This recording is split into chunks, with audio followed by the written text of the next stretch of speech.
Mike, another big problem this, and I know this is not initially why we're going to be talking to you, but, you know, we've got all these foreign criminals in this country, 17,500 of them we've discovered, who have done time in prison in this country, should be deported, but they're not being deported. Yeah, absolutely. I mean, mass immigration poses a security threat to the United Kingdom. Yeah. You know, if you've got elite levels of migration, chosen for their high human capital, that's great. It's great for the economy. It's good for integration and social cohesion. But if you've got the free-for-all that we have at the moment, then obviously some of these people are going to be committing crimes. They're going to ruin people's lives. And yeah, absolutely, they should be deported from the UK.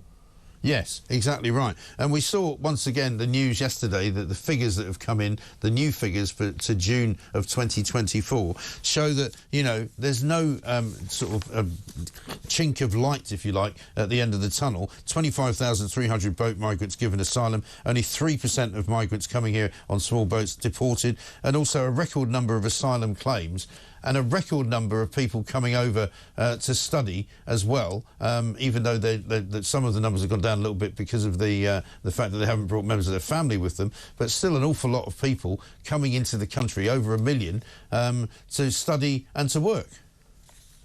Yeah, I mean, the number of people granted asylum has actually trebled on the previous year. Yeah. I think it's around, 68,000.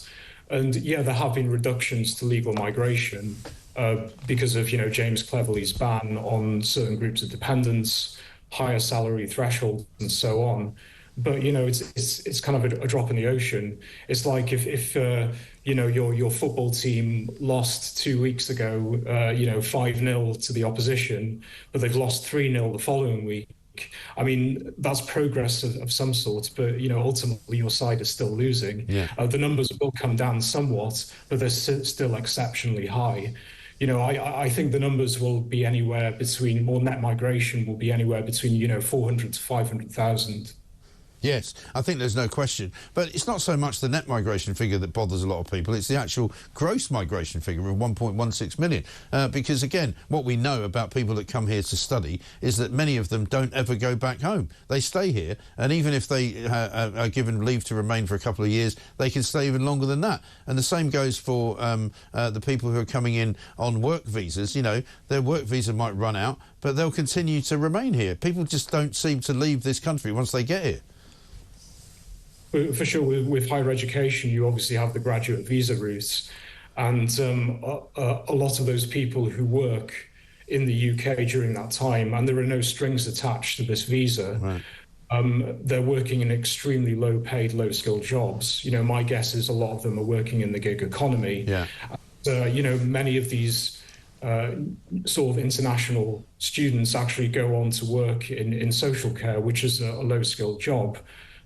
So there's this myth that's been built up that we're recruiting the best and the brightest, but that's actually completely false, right. Because we're using immigration as a sticking plaster for structural issues within our own economy, right. Where you need better wages, better paying conditions. Yeah, exactly. Because, I mean, while we talk about bringing people in to do jobs that British people won't do, there's 9.4 million people in this country currently who are economically inactive.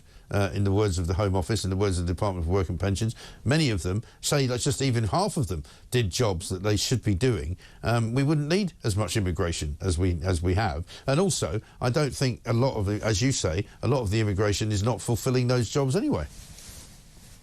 Yeah, I mean, ultimately, how labour markets work is you have a market clearing wage, so wages rise automatically to attract domestic workers to do difficult, unpleasant or dangerous jobs. That's how the economy should work.